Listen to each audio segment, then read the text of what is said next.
Hi everyone. Today I want to talk to you just about the first time you open Maya up. So when you open up Maya, you're going to get basically a look like this. Okay, so you're going to have, it's going to be overwhelming at first for you. So for you animators that are out there, or if you're not animators, then this might not apply to you so much. But this is just for animators that are starting off in their careers. Basically, from my 15-20 years of experience over the years, I've developed some workflows just to make the painful process of working in Maya a little bit more comfortable. So let's begin.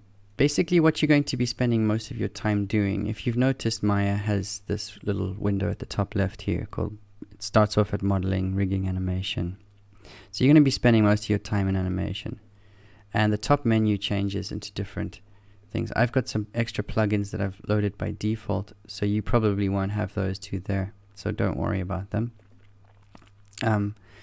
But Maya will normally start off at the modeling stage, so you'd have the modeling window tab open, for example. Now, in Maya, you've got these. It's quite hard to read it actually, but there are some little windows in here that let me just check this is working.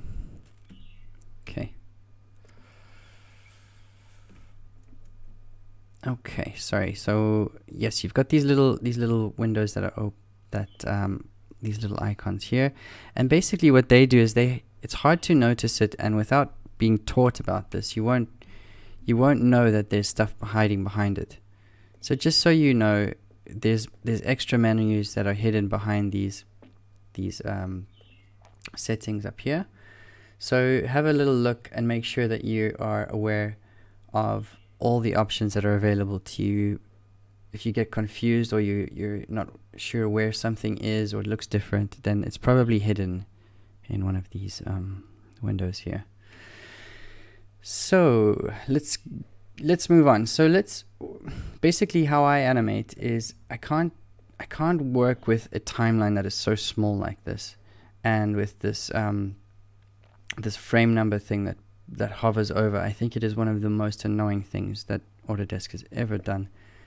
So I know that there's a script for this to get rid of that frame number helper, but for now, let me just explain to you about where to change things. Okay, so let's go down to this guy over here, this running man he's running away from something chasing him, the animation preferences. If we open up that, you're going to get a pop-up window here.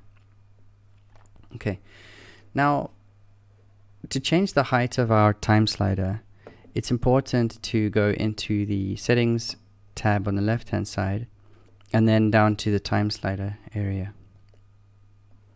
Here I normally have the height of it at 2, so I'll lift it up to 2,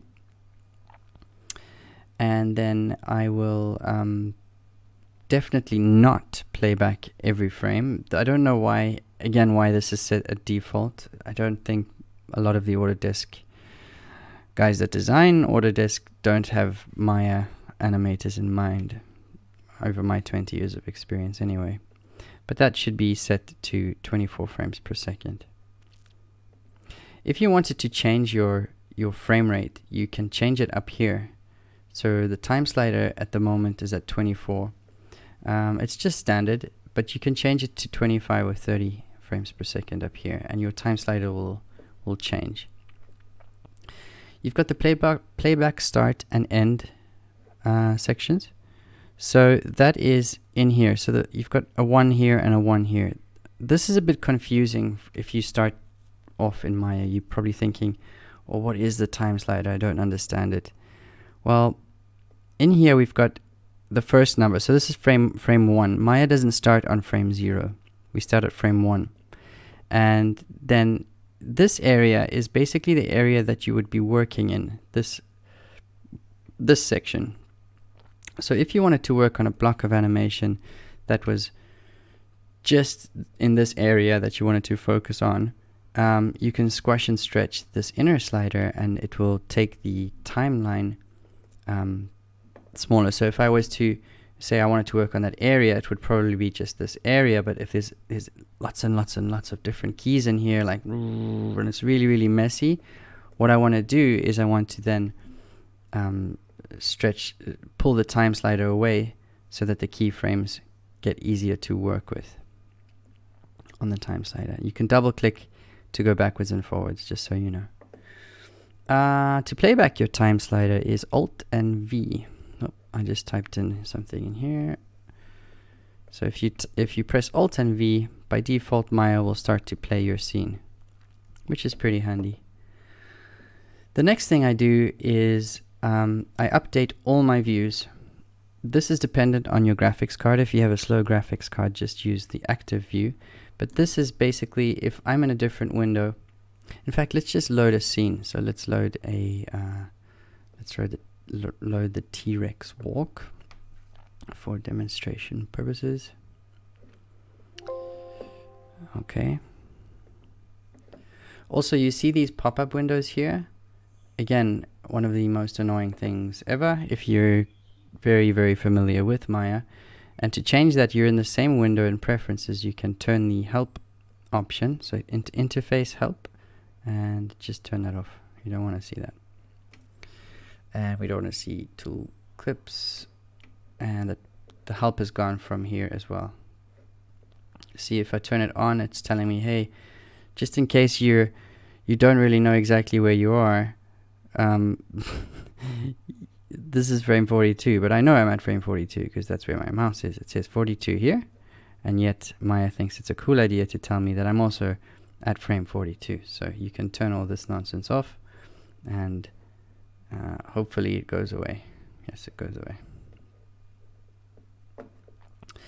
So now we have the raptor, and the T-Rex that is in our scene. And if I show the NURBS curves, I can see all my keyframes on the time slider here.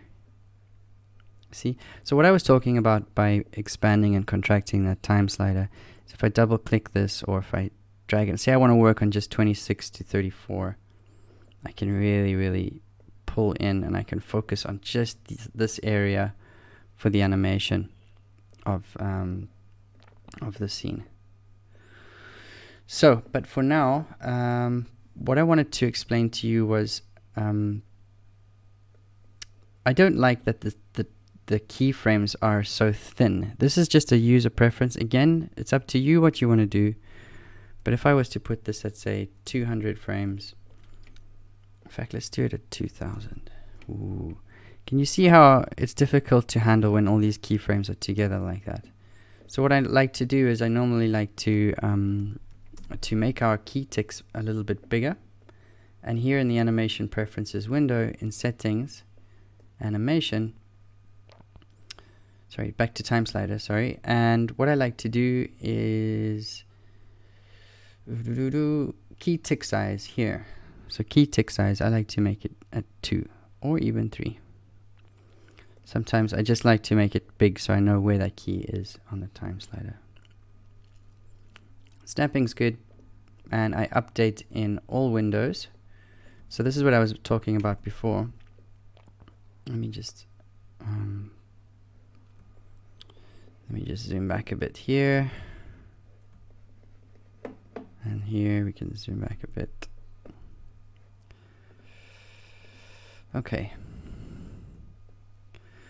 So if this update is updating view, just the active view, it'll mean that any window that I select, like if I middle mouse and select that window, it'll only update in that window. You see? Maybe in the perspective as well by middle mouse button here and here, and it will update in that window only. So what I want to do is I actually want to update in all windows so that all of them are working together at the same time, so I can see a multiple screen movement of each. And that's just my user preference. Again, it's up to you how you want to have that set up. Now moving up, let's go into the display options, into the manipulators. This is another thing I want to talk about, the manipulators. So if I was to select, let's say, that hip controller and press E for rotation, you can see that the controllers are nice and big. Yours might be a little bit smaller. Let's just see. Yours might be small like that. To make them bigger, you press plus on your keyboard. Plus and minus makes them bigger. But what I'm interested in mostly is the thickness of those lines. I've worked a lot of times with characters with green and red on them, some blue, but I don't like it because I can't, from far away, if I want to rotate something, I'm not sure which is the axis I'm working on. So I like to make that line pick size a little bit bigger and the line thickness size a little bit bigger here. So at about 2, and the line pick size at about 3.8 or 4. Okay, and we can move down. We don't need any of these. They're not super important right now. The display, I normally work in animation in parallel mode. So you get this blue line here, so that Maya caches the time slider. And that's in the settings animation. If you start crashing a lot, which is very, very common with this amazing piece of software, no pun intended, you turn the parallel off and go back to GG, but it's really, really slow. So you need a good, nice graphics card to get that running. Cool, and so the next one is we're at 24 frames per second. In the animation, we're that's what I like to do. So in the by default, I always have weighted tangents on. What is a weighted tangent? If I go to Windows, General Editors, and open up the Animation Editors, and open up the Graph Editor. This is the Graph Editor. So this is where you will see the keyframes on a curve. By the way, what I just did is I pressed Control, Shift, and Alt and right mouse button. Control Shift Alt right mouse button to squash left and right, and the same up and down. Okay, so just remember that. Important. And to zoom in and out is just Alt and right mouse button. You can also scrub with your wheel. What I wanted to talk about. Okay, tangents. So by default, this tangent is okay, because I have set this tangent to be weighted. So if I turn that weighted tangent off, oops, let's turn it off. Let's turn it to non-weighted tangents and break this. Okay, it's locked. Okay, so I can't scale. I can't drag this tangent to have weight on it. Basically, weight means I'm just extending the handles of the tangent itself, and I don't like that when I'm working. I like to be able to select a controller, and let's say I'll grab that controller and I'll say curve weighted tangents, and then I can pull that handle and have influence over what that curve is doing in any of the tangent handles. This was a lot more advanced sort of stuff, but just as a general practice, I keep weighted tangents on by default. Okay, so I turn them on by default. When I create a key, they're on, so I don't have to keep going to the menu, curves, weighted tangents, and doing it that way.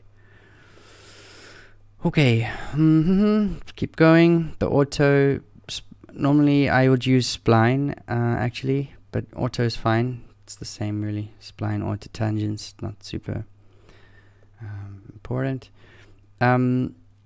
I do at the moment have the modern graph editor open in this one, but because I'm a dinosaur, I pretty much only work with the classic mode, and hopefully that's still around in the next couple of versions. But I'll show you the difference. So this is the new one, and it's got this time slider at the top, which is super annoying. It should be at the bottom as usual. Maya and Autodesk, they think that it's cool to just change things around, and it's not. So put classic on, and I'm going to save that, and then I'm going to close the graph editor, and let's open it up again. So sorry, the hotkey is not ready yet. So animation editor, graph editor, and this is the old version where you can see the time slider is at the bottom, just like it is at the bottom here of an animator's world that they work in. The time slider is at the bottom, not at the top. It changes the whole way of thinking, yet Autodesk, again, they think they should just change everything because they can. So this is how I work in this old classic version, but you are welcome to work in the new version of the graph editor. Okay, so I'll just load that again for you. And you can see how annoying it is having these, having to go to the window, animation editor, graph editor every time. So we're going to create a hotkey to open this in a minute. Okay, so again, Control Shift Alt right mouse button, squish and squash the graph. Now, all that's perfect. Okay, let's go back into the perspective window and let's tidy this up. This final part of the preferences. One thing that is one of the most important things that you must remember to have is, you've guessed it, autosave.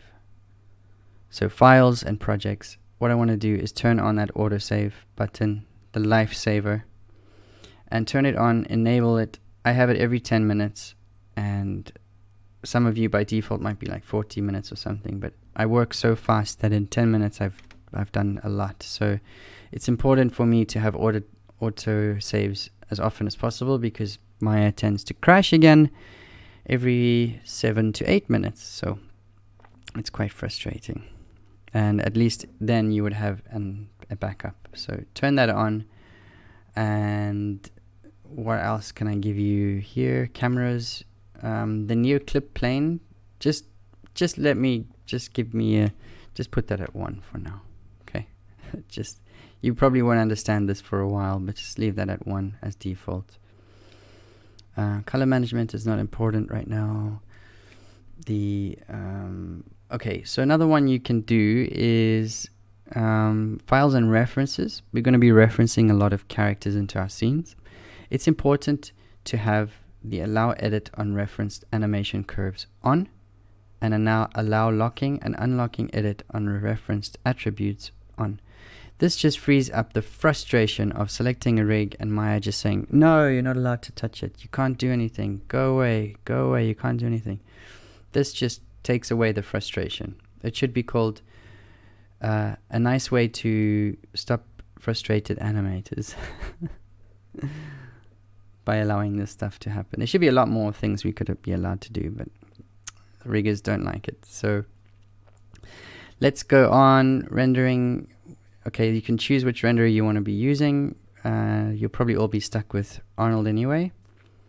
Selection, sometimes I turn off, where was it? I turn off these selection child highlighting.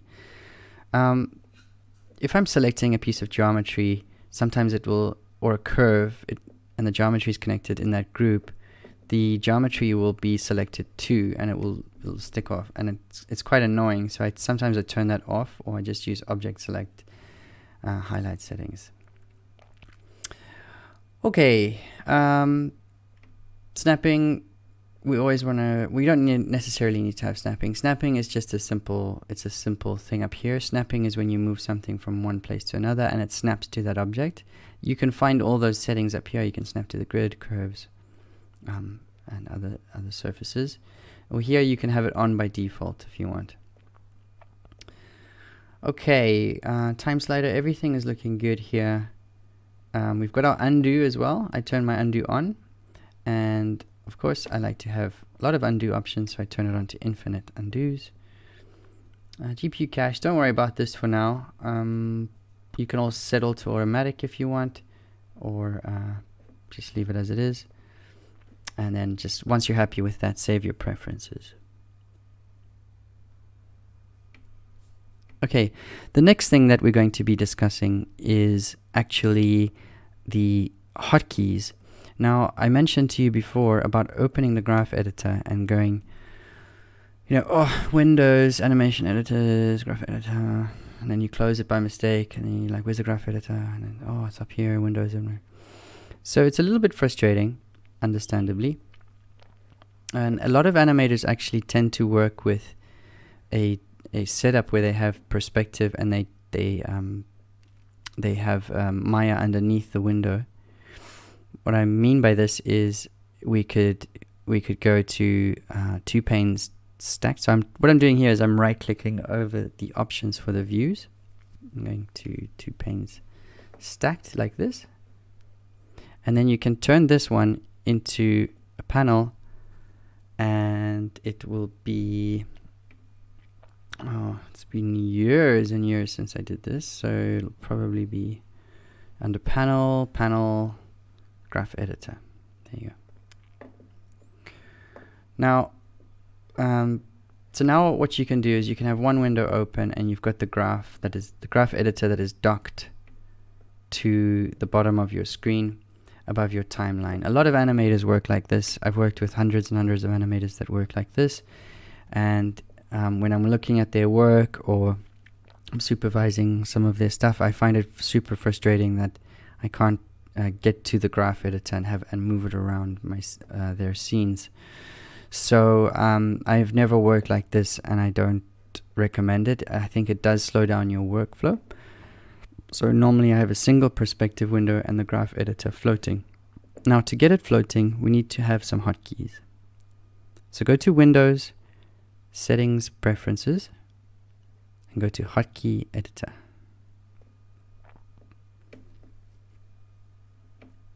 Okay. What we're going to do, basically Maya will start off on its default. It'll be Maya default here. And what you want to do is you want to duplicate it, or if there isn't a duplicate there, then you can go to the settings right here and click duplicate. And that will duplicate the Maya default, which are locked. And you can start working on the Maya default duplicate. You can rename this whatever you want. This will now take priority over the default, okay?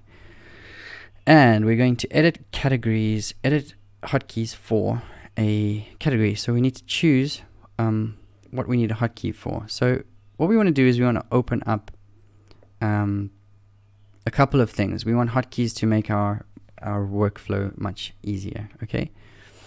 So what we can do is you can go to edit hotkeys for menu items, not for the editor. Don't get confused with the editor and then go into the graph editor, because inside here, now we're inside that graph editor and all the things that the graph editor does. So we don't want to be doing any fancy things in here just right now. What we want to do is we want to open up the graph editor by editing the hotkeys for the menus.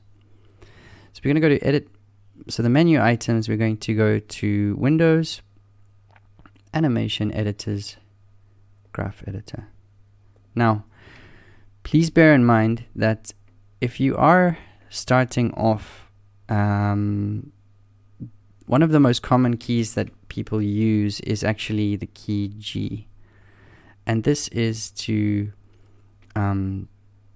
it's important to either choose an option like Alt and G. Okay.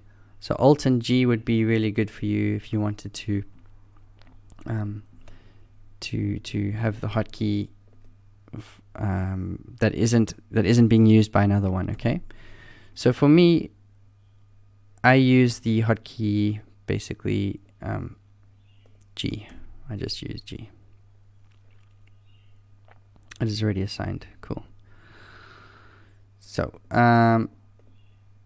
let's just test that. So let's go to save, and I'm going to just middle mouse on this thing here, and I'm going to press G, and opens up the graph editor. Really, really cool. Don't close this window, you can keep it open. The next one of the most important actual windows is the outliner. So you'd go to Windows Outliner, and this shows you where everything is in your scenes. Okay, so your whole rig, and you've got the hierarchy of your rig in here, and all the different things, all the different connections, and blah blah blah. So for now, I don't want to have that docked to the side here, and you can just drag it away. But if I did that again, Windows Outliner, well, I can dock it here, and Maya tends to dock itself anyway. But I don't want to go to Windows Outliner every time. So I want to go to, again, to Windows, and then there'll be the outliner here, and I'm just going to press O for outliner.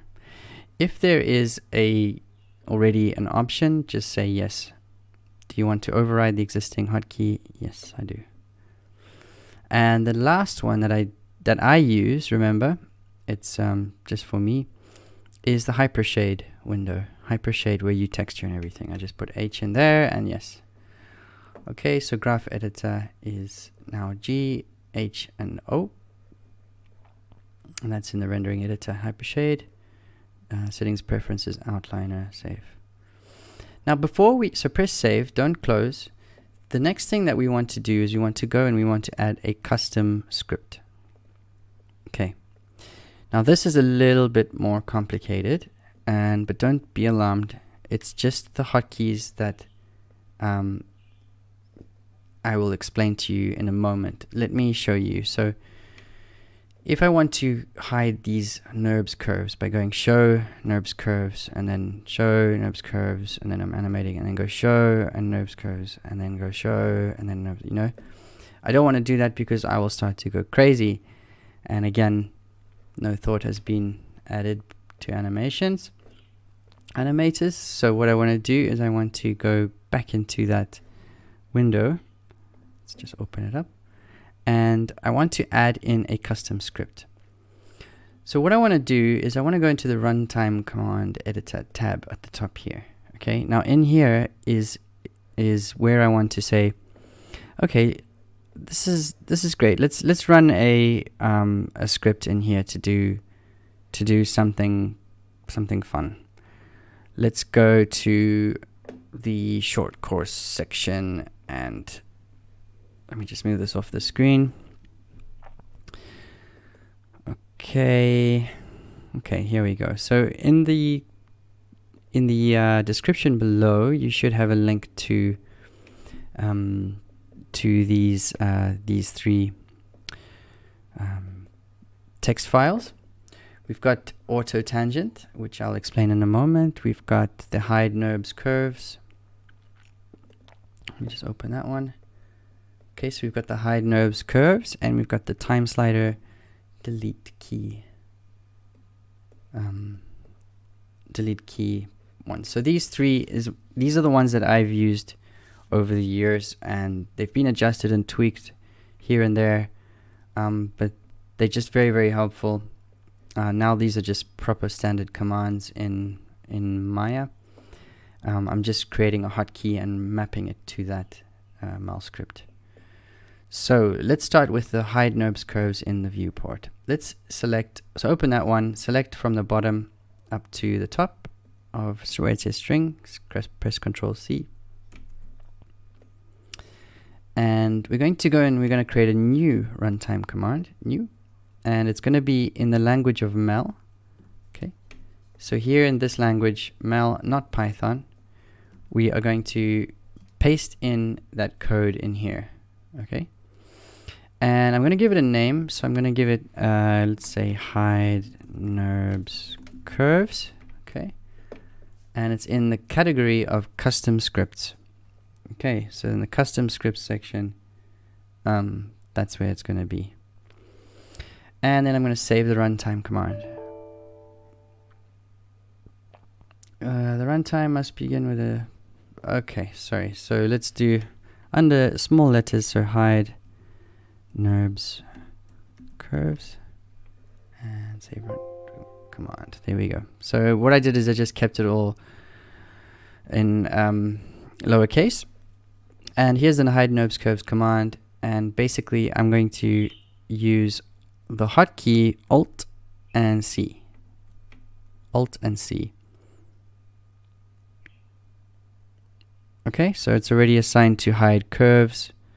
Name command. Do you want to add it to your? Yes, you do. Okay, so that one's done. Let's just save and let's just check that it's working in the viewport. So if I have a a NURBS curve of any kind. I press Alt C and it's working perfectly. You can test this by just creating, you can go to create NURBS primitives and create a circle on the floor. Okay, and let's make that bigger. And you can test that by, let's go into wireframe, press Alt C, and you'll see that it's hiding that curve, which is the controller. You can delete now, don't need that. Cool. The next one we're going to do is to do auto tangents. Now an auto tangent, let me explain this one to you. I hope this one works. It didn't work earlier. I'm going to open up my graph editor with the curve quickly. And let's say I have a curve. Okay, let's say I've selected this handle and I'm middle mouse W mode, and it's wiggly, so it's all messed up like this, and I want to fix that tangent. What I would do is select that keyframe and I would go up and auto spline that tangent back. Okay, using both pretty much does the same thing. Spline and auto spline, auto tangent, spline tangent. So when I'm working with lots of different things, I don't want to be over here and then go, oh, I have to go back and back again, back and back, back. So I have a hotkey for this, and it's going to really help you in the future. So here what we want to do is we want to create, again, we're going to go to custom scripts, and we're going to create a new one. This one is going to be called auto tangent. If you want to put an underscore there, please be my guest. And then we're going to copy in the auto tangent, key tangent, spline, not spline, something. Say runtime command. It's been saved.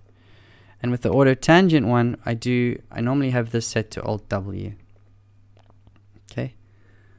So that's set to that. And then the last one, we'll run through the last one now. We'll create a new one, and we're going to call it delete keys on time slider. This one is super cool. It's one of my favorites. So I'm going to call it time slider delete key. Okay. And then I'll paste it in here as a mel script. Make sure it's in mel, not in Python. And I've copied and pasted the time slider key one in here. Remember, that's in that time slider key notepad. Copy that. Paste it in here, save runtime command, and this one is Alt D.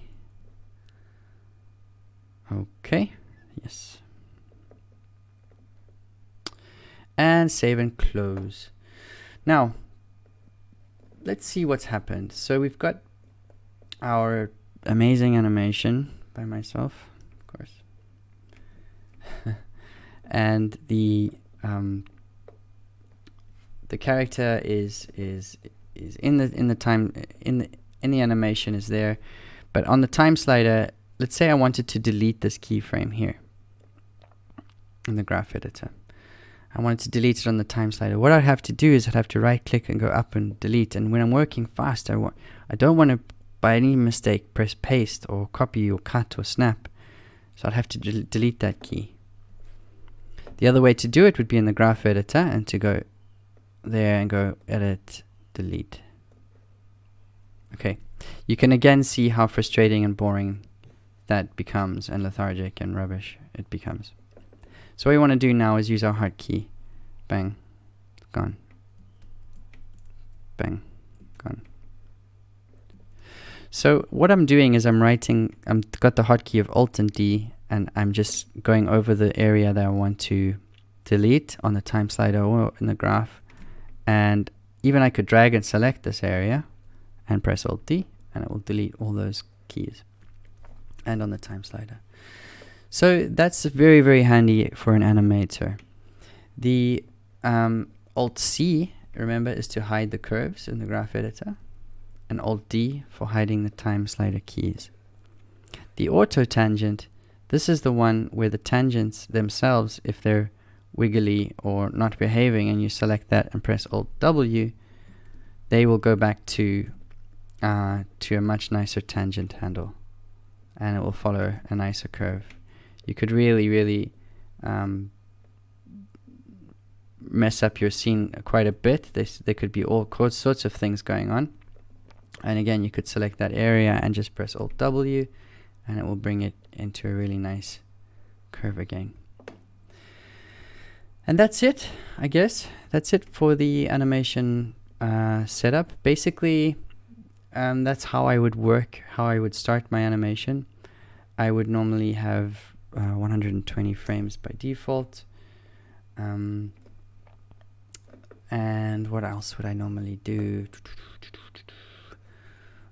Oh, just a handy hint. Showing none, then showing just your polygons, and then have the NURBS curves on, speeds up your playback on your viewport in Maya 2.0. Because again, animators are not thought about, so you can obviously feel my frustration. And one thing that you do want to do when you're play blasting out your animation is you want to go up here into the settings of your of Maya, up here into the render settings. If you can't see it, just expand that menu, press this one. Yeah. Take forever, and then render settings open. You're not really interested in rendering per se, but what you are interested in is play blasting your scene. So to play blast your scene, just make sure that your preset for the image size is set to something higher than 540 by default. So normally I'm at HD 720 when I do some play blasts.